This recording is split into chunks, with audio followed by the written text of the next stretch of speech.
Hello friends, आज हम जानेंगे राजस्थान के इतिहास में मेवाड़ के शासक महाराणा प्रताप के बारे में। मित्रों, राजस्थान के इतिहास में महाराणा प्रताप का स्थान, उनके गौरव और उनकी जो वीरता है, मित्रों उसको कौन नहीं जानता। लेकिन महाराणा प्रताप के जीवन के प्रत्येक पहलू से आज मैं आपको अवगत कराऊंगी। इन महाराणा प्रताप जिनको राजस्थान में वीर शिरोमणि की संज्ञा दी जाती है मित्रों, और वफादारी और मित्रों मेवाड़ की जो परंपरा थी, प्राचीन परंपरा, उसको बनाकर रखने की जो ख्याति महाराणा प्रताप को मिली हुई है मित्रों, उन महाराणा प्रताप का जीवन का प्रत्येक पहलू हम अच्छी तरह जानेंगे। हालांकि इनकी जीवन की कहानी कभी भी अनछुई नहीं रही है, लेकिन फिर भी मित्रों कुछ अनछुए पहलू जो मैं आज आपसे शेयर करूंगी महाराणा प्रताप के बारे में मित्रों, जो परीक्षा की दृष्टि से भी हमारे लिए काफ़ी महत्वपूर्ण है। तो जानते हैं मित्रों महाराणा प्रताप के बारे में, लेकिन उससे पहले मेरी आपसे रिक्वेस्ट रहेगी कि मित्रों मेरी वीडियो को शुरू से लेकर आखिर तक देखेंगे, तभी आपको इस वीडियो का लाभ होगा।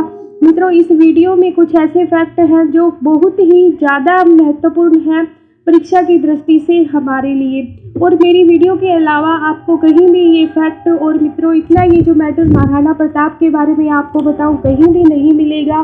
तो मित्रों विश्वास कीजिए और मेरी वीडियो को शुरू से लेकर आखिर तक पूरा देखें। तो आइए फ्रेंड्स जानते हैं महाराणा प्रताप के बारे में। मित्रों इस कहानी को मैं अपनी तरफ से पूरा रुचिकर बनाने की कोशिश करूंगी। फिर भी मित्रों आपको कोई कमी लगे तो कमेंट बॉक्स में मुझे ज़रूर बताएं कि मुझे अपनी वीडियो में और क्या सुधार करने चाहिए। मित्रों आपके कमेंट मेरे लिए मोटिवेशन का काम करेंगे और इससे अच्छे टॉपिक पर मैं वीडियो बनाकर लाऊंगी। आप जितना मुझे मोटिवेटेड करेंगे, मेरी जो टीचिंग है उसमें इतना ही सुधार आएगा। तो मित्रों जानते हैं महाराणा प्रताप के बारे में, जिनका जन्म हुआ 9 मई 1540। मित्रों ये तो सभी जानते हैं कि इनका जन्म 9 मई 1540 को हुआ, और इनके पिता का नाम उदय सिंह था और इनकी माता का नाम जयवंता बाई था।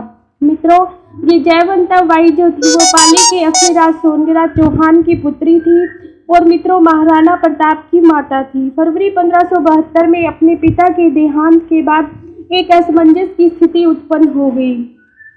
मित्रों महाराणा उदय सिंह की गोगुंदा में मृत्यु हो गई, और उन्होंने प्रताप के अधिकारों की अवहेलना करते हुए अपने छोटे पुत्र, जिसका नाम था जगमाल, मित्रों छोटे पुत्र जगमाल को अपने राज्य का उत्तराधिकारी घोषित कर दिया।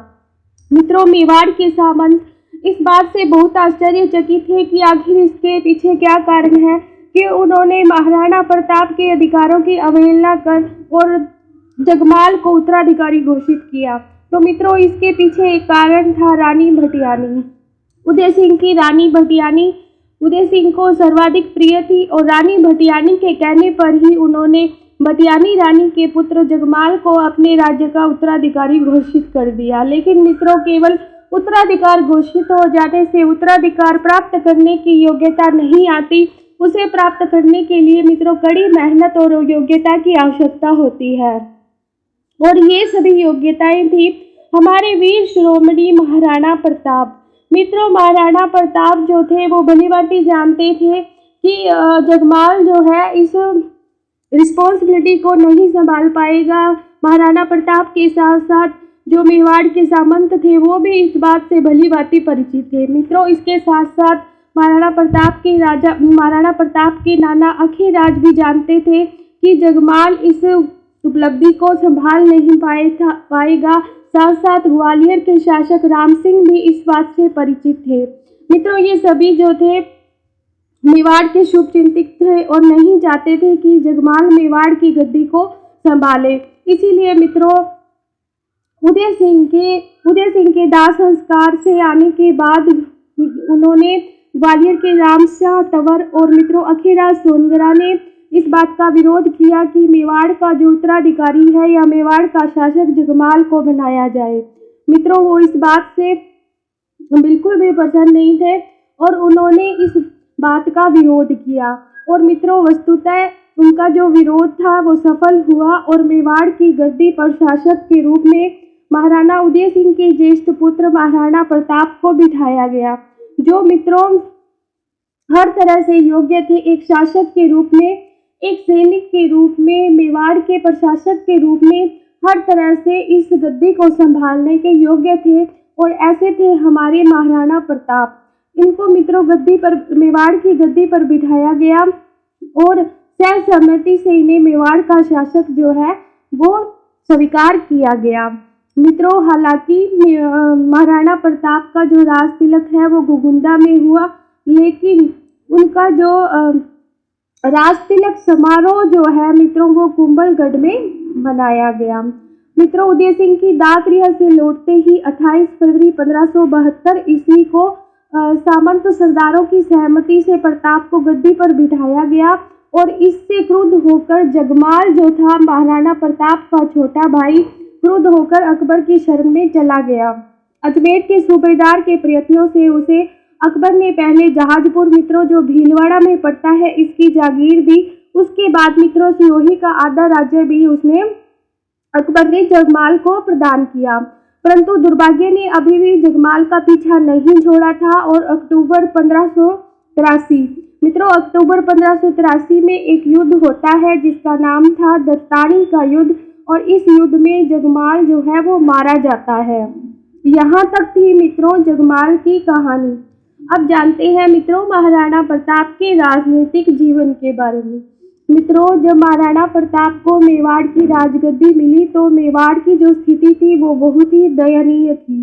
मेवाड़ में उस समय कुछ भी नहीं बचा था। आर्थिक और सामाजिक जीवन जो है वो पूरी तरह से नष्ट हो चुका था। कारण था कि व्यापार व उद्योग धंधे भी समाप्त से हो गए थे। प्रशासनिक व्यवस्था भी अस्त व्यस्त थी। मेवाड़ का उपजाऊ और भारी राजस्व वाला जो प्रदेश था मुगलों के पास था। चित्तौड़ के पतन के बाद मित्रों उदय सिंह जो है वो आर्थिक स्थिति को मजबूत नहीं कर पाए थे, मेवाड़ की स्थिति को सुधार भी नहीं पाए थे। सभी महत्वपूर्ण व्यापारिक मार्ग जो थे वो अवरुद्ध हो चुके थे। अतः सम्मिलित रूप से कहा जाए तो आर्थिक व्यवस्था पूरी तरह से चौपट हो गई थी। ऐसी कठिन परिस्थितियों में प्रताप जो थे वो मेवाड़ के महाराणा बने। मित्रों उस समय जो उनकी आयु थी वो 31 वर्ष थी। मित्रों प्रश्न हमसे पूछा जा सकता है कि मेवाड़ के शासक बनते समय महाराणा प्रताप की आयु कितनी थी, तो मित्रों 31 वर्ष उनकी आयु थी। मित्रों मेवाड़ में इस समय ग्वालियर और सिरोही के शासक थे आश्रय पार्य थे तथा मेवाड़ को छोड़ शेष राजस्थान के राजपूत शासकों ने अकबर की अधीनता स्वीकार कर ली। साथ साथ कई राजपूत शासकों ने तो अकबर के साथ वैवाहिक संबंध भी स्थापित कर लिए।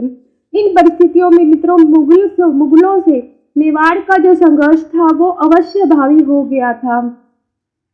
अकबर एक महत्वाकांक्षी शासक था और मित्रों मेवाड़ जो उत्तरी भारतवर्ष में मेवाड़ को जिसका क्षेत्रफल भले ही कम हो किंतु एक स्वतंत्र राज्य के रूप में मेवाड़ के अस्तित्व को वह एक चुनौती के रूप में स्वीकार करता था। मित्रों अकबर की बात कहें तो अकबर ये भली भांति जानता था कि स्वतंत्र राज्य होने पर और क्षेत्रफल में छोटा होने के बावजूद भी मेवाड़ पर एकाएक विजय प्राप्त करना कठिन था। मित्रों हालांकि अकबर मेवाड़ से अपनी अधीनता स्वीकार कराना चाहता था, परंतु यह कार्य उसके लिए सरल नहीं था। देखा जाए तो अकबर की साम्राज्यवादी लिप्सा में मेवाड़ के स्वतंत्र ईश्वर का कोई स्थान नहीं था। तत्कालीन सर्वशक्तिमान शासक के लिए तो मेवाड़ की जो स्वतंत्रता थी वो एक चुनौती थी। मित्रों इस समय महाराणा प्रताप के सामने दो ही मार्ग थे कि या तो वो अकबर की अधीनता स्वीकार कर अकबरी साम्राज्य में ऊंचा ओहदा स्थान प्राप्त करे तथा दूसरा जो मार्ग था मित्रों वो ये था कि संघर्ष के लिए तैयार रहे। मित्रों इन दोनों रास्तों में से दूसरा जो मार्ग था वो कंटकमय था, परिस्थितियां भी प्रतिकूल थी, परंतु इन विपरीत परिस्थितियों में साहस का परिचय दिया हमारे महाराणा प्रताप ने। उनके समक्ष एक आदर्श था, प्रताप को स्वतंत्रता प्रिय थी। इसी स्वतंत्रता की रक्षा के लिए वह सब कुछ बलिदान करने के लिए तैयार हो गए, सब कुछ बलिदान करने के लिए तत्पर हो गए और इसी उच्च आदर्श से प्रेरित होकर प्रताप ने दूसरा विकल्प ही चुना। मित्रों यद्यपि ये जो दूसरा विकल्प था बहुत कठिन था, लेकिन यदा कदा मेवाड़ ने बहुत पहले से ही इस संघर्ष की जो तैयारियां थी वो शुरू कर दी। तो मित्रों जानते हैं संघर्ष की प्रारंभिक तैयारियों के बारे में। मित्रों यो तो अकबर और महाराणा प्रताप का जो संघर्ष था वो साम्राज्य विस्तार और स्वतंत्रता प्रिय के बीच का संघर्ष था। प्रताप अपनी संपूर्ण जो शक्ति थी वो मेवाड़ में एकता स्थापित करने के प्रयास में लगा रहे थे। उसने राज्य के दो प्रमुख आधार स्तंभों को, भीलों को और जो राजपूत सामंत थे उनको एकता के सूत्र में बांधा।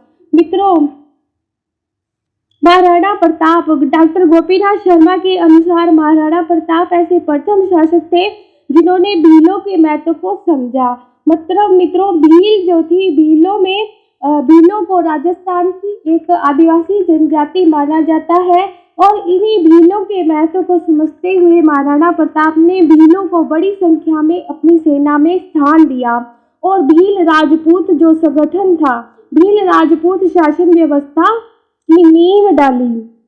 मित्रों, प्रताप ने संघर्ष की तैयारी शुरू कर दी। गोगुंदा के बजाय उन्होंने कुंभलगढ़ को अपनी राजधानी बनाया। यहीं पर प्रताप ने जब अपने सिंहासनारूढ़ होने का उत्सव बनाया मित्रों, तब मारवाड़ के शासक जिसका नाम था चंद्रसेन भी उस समय कुंभलगढ़ में उपस्थित थे। मित्रों, कुंभलगढ़ में चंद्रसेन का उपस्थित होना इस घटना से प्रतीत होता है कि प्रारंभ से ही प्रताप ने अपने सीमित साधनों का अधिक से अधिक लाभ उठाने की दृष्टि से राजस्थान की अन्य शक्तियों से भी संगठन वार्ता शुरू कर दी। तब राजस्थान में रावचंद्र सेन मुगल विरोध का प्रतीक था। मित्रों, रावचंद्र सेन को प्रताप का अग्रगामी कहा जाता है। इसके साथ साथ राजस्थान के इतिहास में इन्हें मारवाड़ का भूला बिसरा राजा भी कहा जाता है। यद्यपि प्रताप जो थे वो भी रावचंद्र सेन से ही स्वतंत्रता की प्रेरणा पाते थे और रावचंद्र सेन का प्रताप के राज्याभिषेक समारोह में आना मेवाड़ के लिए शुभता का प्रतीक था और कुंभलगढ़ में उनकी उपस्थिति राठौड़ सिसोदिया गठबंधन का कारण भी बन सकती थी तथा दोनों के बीच, मित्रों, दोनों ही जातियों के बीच मुगलों का विरोध करने का निश्चय हुआ तथा एक दूसरे को सहायता देने का आश्वासन भी दिया। अब जानते हैं मित्रों, दोनों के बीच संधि वार्ता भी हुई। अब इस वार्ता के बाद क्या होता है तो मित्रों जानते हैं कि उधर अकबर की क्या नीति रही। तो अकबर की मान्यता थी कि मेवाड़ की अस्त व्यस्त स्थिति के उपरांत भी प्रताप से युद्ध करना आसान नहीं है, क्योंकि वे प्रताप की वीरता से भलीभांति परिचित थे। अकबर ने वार्तालाप द्वारा प्रताप को अधीनता स्वीकार करवाने का प्रयास किया। 1572 से लेकर मित्रों 1576 4 सालों में अकबर ने एक के बाद एक 4 शिष्टमंडल प्रताप के पास इस उद्देश्य से भेजे कि महाराणा प्रताप जो है अकबर की अधीनता स्वीकार कर ले। महाराणा जानते थे कि वार्तालाप से कोई हल नहीं निकलेगा, लेकिन इस वार्तालाप की आड़ में महाराणा को युद्ध की तैयारी का और संघर्ष की तैयारी का जो आवश्यक समय जो था वो मिल रहा था।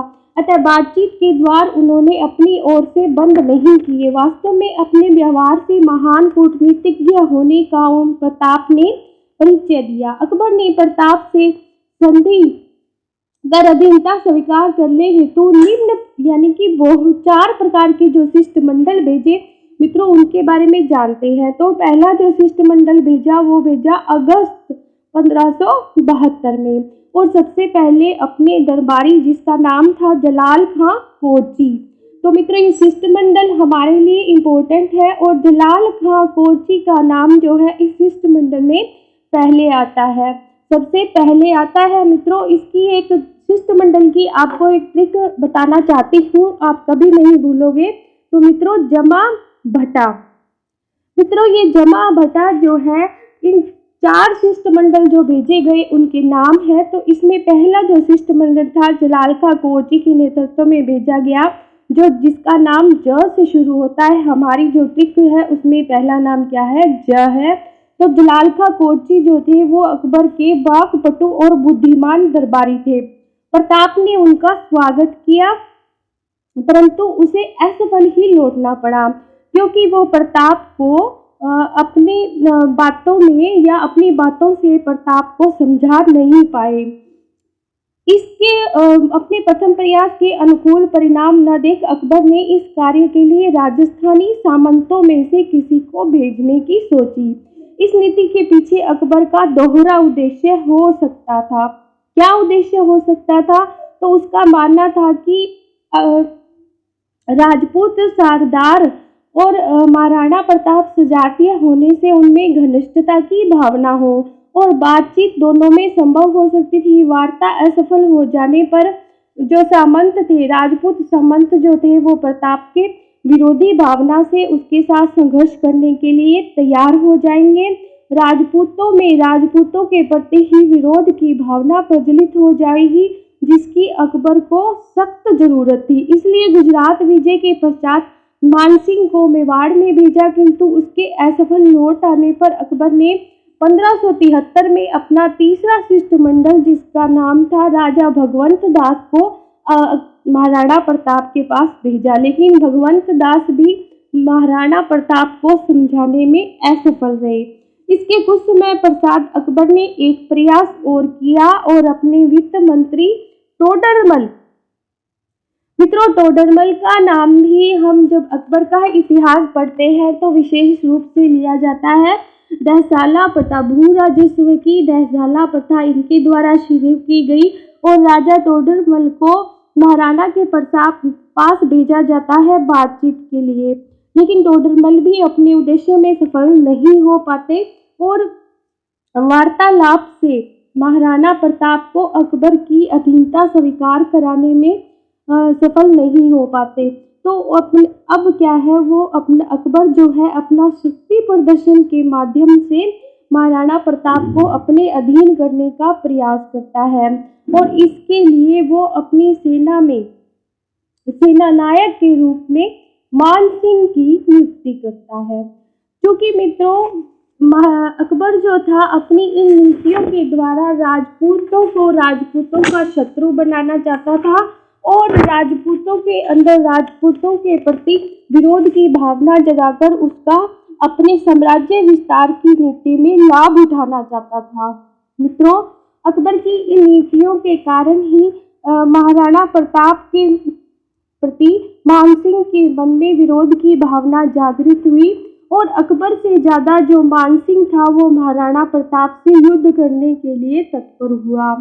मित्रों काबुल तथा अन्य स्थानों से छुटकारा पाकर अकबर 1576 ईस्वी के प्रारंभिक महीने में मेवाड़ पर अभियान करने के उद्देश्य से अजमेर पहुंचा। मित्रों अकबर ने अब युद्ध की तैयारी शुरू कर दी। वह शक्ति के द्वारा मेवाड़ पर अपना अधिकार प्राप्त करना चाहता था। अजमेर में रहकर वह युद्ध क्षेत्र की नवीनतम गतिविधियां जो थी उनसे वाकिफ होना चाहता था, उनसे संपर्क रखना चाहता था। ये फ्रेंड्स हम जानते हैं कि हल्दी घाटी का जो युद्ध इतिहास में बहुत ही प्रसिद्ध है, जो घटित होता है मित्रों 18 जून 1576 को महाराणा प्रताप और अकबर के बीच। मित्रों कहा जाता है कि ये युद्ध जो है महाराणा प्रताप और अकबर के बीच हुआ, लेकिन अगर हम गौर से देखें तो एक राजपूत था वो दूसरे राजपूत के विरुद्ध इस युद्ध को लड़ रहा था और दोनों अपनी जो है ईगो के लिए युद्ध लड़ रहे थे और राजपूतों के विरुद्ध लड़ाने का जो काम किया मित्रों किसने किया? अकबर ने किया। क्यों किया मित्रों? क्योंकि राजस्थान में या पूरे भारत में अगर हम देखें तो राजपूत जो थे अपनी वीरता, आन बान और शौर्य के लिए प्रसिद्ध थे। अकबर अपनी तलवार के बल पर पूरे राजपूताने पर अधिकार नहीं कर सकता था। उसके पास राजपूताने पर अधिकार करने का या राजपूतों को अपने अधीन लाने का सिर्फ एक ही तरीका था कि वो एक राजपूत को दूसरे राजपूत के विरुद्ध लड़ाए।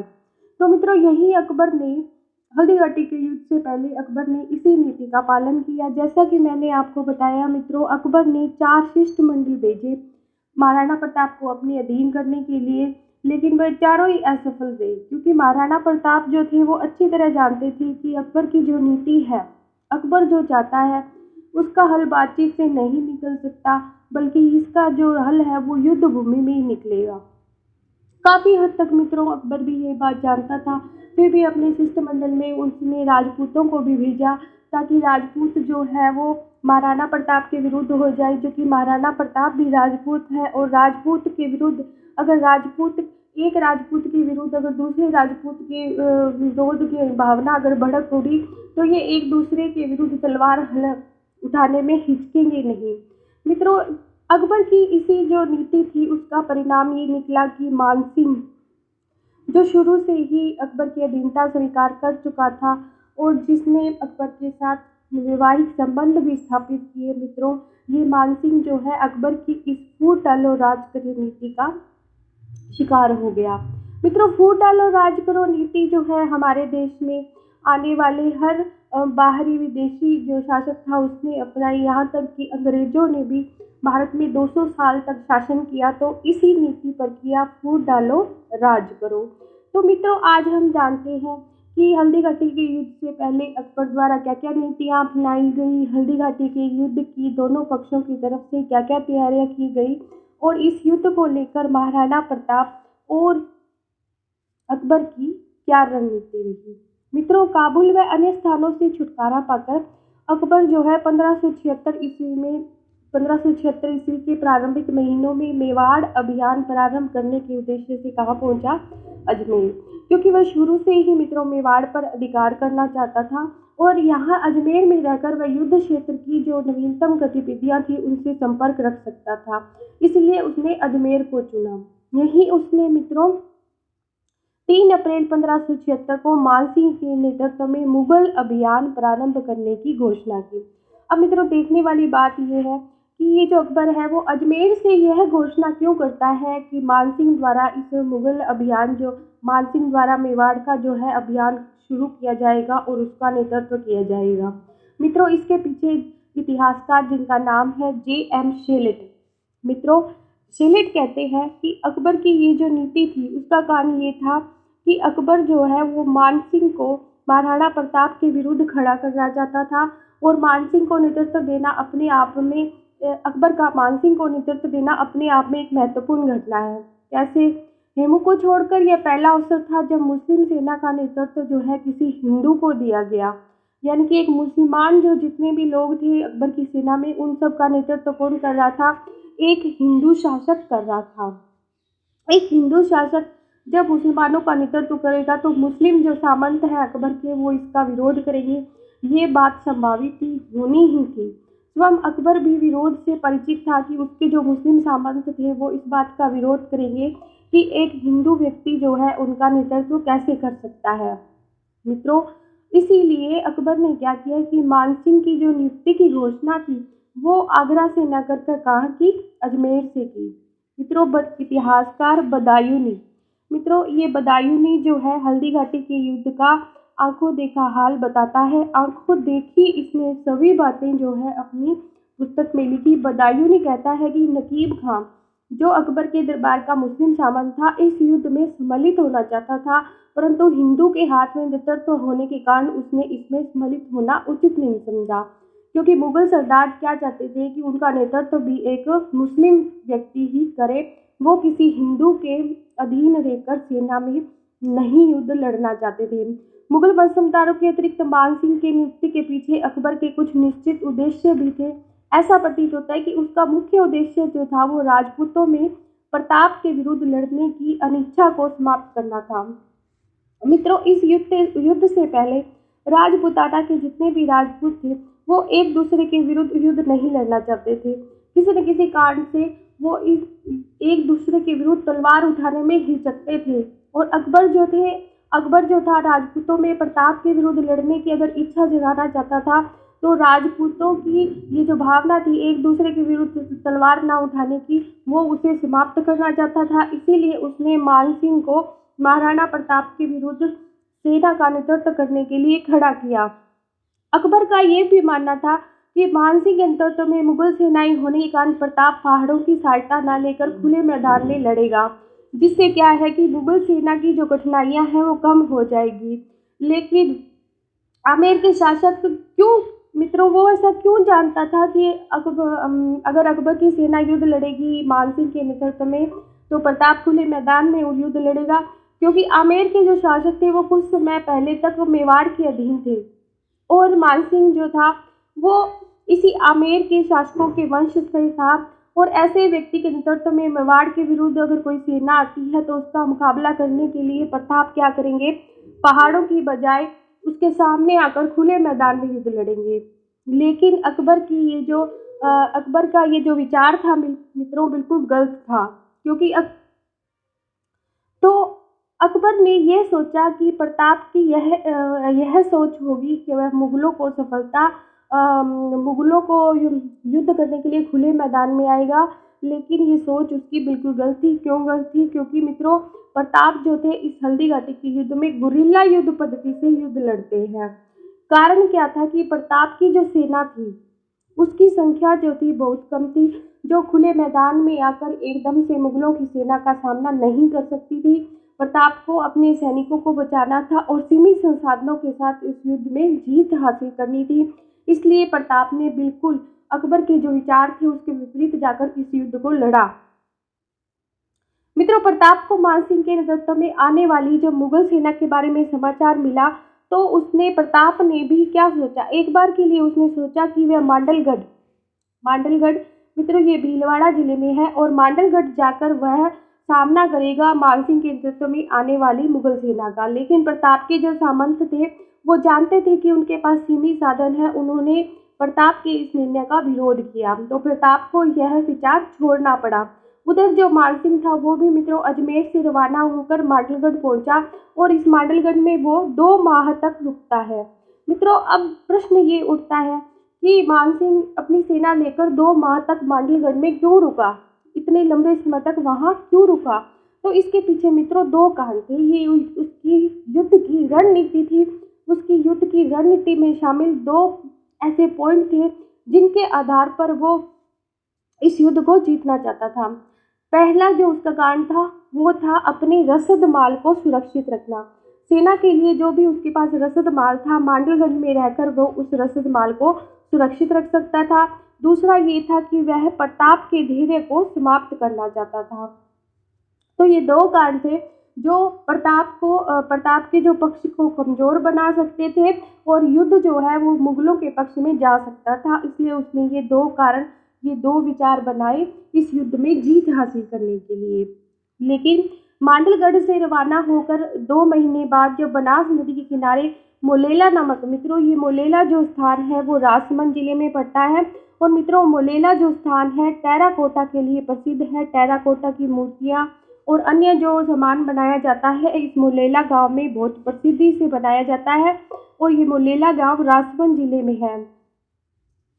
तो मित्रों मोलेला नामक स्थान पर मुगल सेना मांडलगढ़ से रवाना होकर पड़ाव डालती है और प्रताप को जब ये पता चलता है कि मांडलगढ़ से मुगल सेना का प्रयाण हो चुका है तो वह भी सेना के साथ गोगुंदा से लोसिंग पहुंचता है। मित्रों वैसे तो युद्ध लड़ने के लिए बहुत ही अच्छा स्थान था, सामरिक दृष्टि से प्रताप के लिए बहुत ही उपयुक्त स्थान था। प्रताप के लिए सबसे अच्छी रणनीति यह थी कि मानसिंह को लोसिंग आने के लिए बाध्य करे और संकरे मार्ग में घेर कर उसकी सेना को नष्ट कर दे।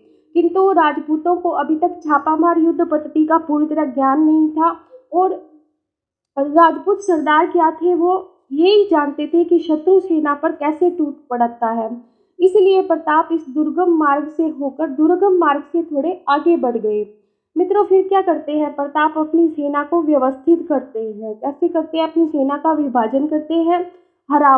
हरावल मित्रों सेना का सबसे आगे वाला भाग होता है और हरावल का नेतृत्व किसको, एक पठान की सेना में जिसका नाम होता है हाकिम खां सूर। मित्रों हाकिम खां सूर को प्रताप अपनी सेना का हरावल का नेतृत्व सौंपते हैं तथा सेना के दाहिने भाग में किसका नेतृत्व होता है तो भामाशाह।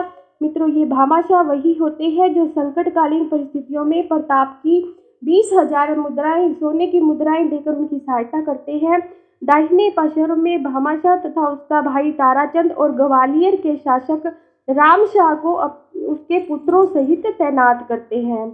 अब बायां पार्श्व में मित्रों महाराणा प्रताप द्वारा किसको तैनात किया जाता है, अखीराज सोनगरा, जो महाराणा प्रताप के नाना होते हैं, मानसिंह, झाला, बिड्डा आदि के नेतृत्व के साथ बाएं पार्श्व को तैनात किया जाता है। पृष्ठभाग यानी कि पीछे का जो भाग है उसमें मित्रों भील धनुर्धारी।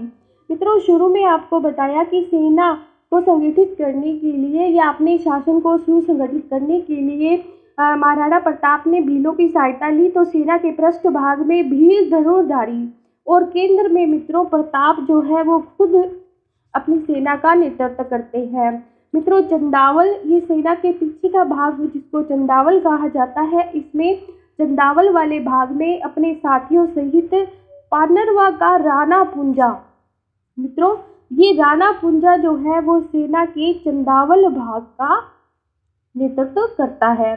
तो मित्रों यहाँ से प्रश्न बन सकते हैं कि प्रताप की सेना में हरावल सेना का नेतृत्व किसने किया। तो अभी हमने देखा कि हाकम खां सूर ने किया। और मित्रों बीच में कौन थे, तो प्रताप की सेना के केंद्र में खुद प्रताप थे और पीछे का जो भाग था उसमें भील धनुर्धारी मित्रों शामिल थे। उधर मानसिंह की जो शाही सेना थी उसको जमाते हुए मानसिंह ने हरावल यानी कि सेना का जो आगे का भाग था उसका नेतृत्व किसको सौंपा, जगन्नाथ कछवाहा को हरावल का नेतृत्व सौंपा। और इसके साथ साथ आसफ खां भी जगन्नाथ कछवाहा के साथ थे। मित्रों आसफ खां के साथ सैयद हाशिम और उसकी देखरेख में 80 सैनिक जो है वो सेना के हरावल दस्ते में शामिल थे। और इसको मुगल भाषा में क्या कहा जाता था, हरावल दस्ते को चूजे इरावल कहा जाता था। क्या कहा जाता था, चूजे इरावल। मित्रों मुख्य सेना के बाएं जो भाग थी मुगल सेना की उसका जो नेतृत्व था वो किसको सौंपा गया, वो सौंपा गया गाजी खां बदख्शी को। किसको सौंपा गया, गाजी खां बदख्शी। इसके साथ साथ मित्रों दाहिने भाग का जो नेतृत्व था वो सौंपा गया अहमद खां बारा को। और पीछे का जो भाग चंदावल का जो भाग था सेना का, चंदावल जो हिस्सा था उसका नेतृत्व सौंपा गया मेहतर खां को।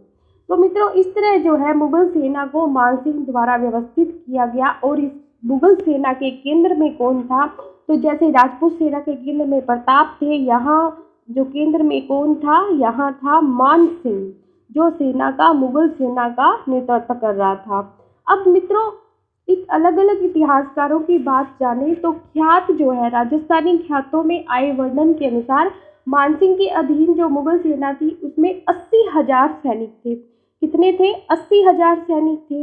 लेकिन मित्रों राणा की जो सेना थी, महाराणा प्रताप की जो सेना थी उसमें कितने थे, उसमें केवल 20,000 घुड़सवार थे। लेकिन मित्रों इसके बारे में अलग अलग इतिहासकारों ने अपने अलग अलग मत दिए हैं। नैन्सी जो राजस्थान के प्रमुख इतिहासकार हैं उनके अनुसार मानसिंह की सेना में 40,000 और राणा की सेना में 9-10 हजार सैनिक थे। 9-10 हजार सैनिक थे। लेकिन कर्नल जेम्स टॉड जो राजस्थान के इतिहास के पिता कहे जाते हैं उनके अनुसार 22,000 वीर राजपूत युद्ध क्षेत्र में उतरे। उनमें से 14,000 जो थे वो युद्ध क्षेत्र में मारे गए। इतना विभत्सक ये युद्ध था, 22,000 में से 14,000 जो सैनिक थे वो युद्ध में मारे गए। मित्रों बदायूंनी जो इस युद्ध के आंखों देखे साक्षी हैं उनके अनुसार मानसिंह की सेना में सैनिकों की संख्या कितनी थी, 5,000 थी। कितनी थी, 5,000 थी। जबकि महाराणा प्रताप की जो सेना थी उसके अंदर सैनिकों की संख्या 3,000 थी। कितनी थी, 3,000 थी। इस तरह मित्रों अलग अलग इतिहासकारों ने मानसिंह और मुगलों की सेना, मानसिंह और राजपूतों की सेना की संख्या को लेकर अलग अलग मत दिए हैं। तो धन्यवाद मित्रों। अगली वीडियो में हम जानेंगे हल्दी घाटी के युद्ध के बारे में। Please like, subscribe and share this.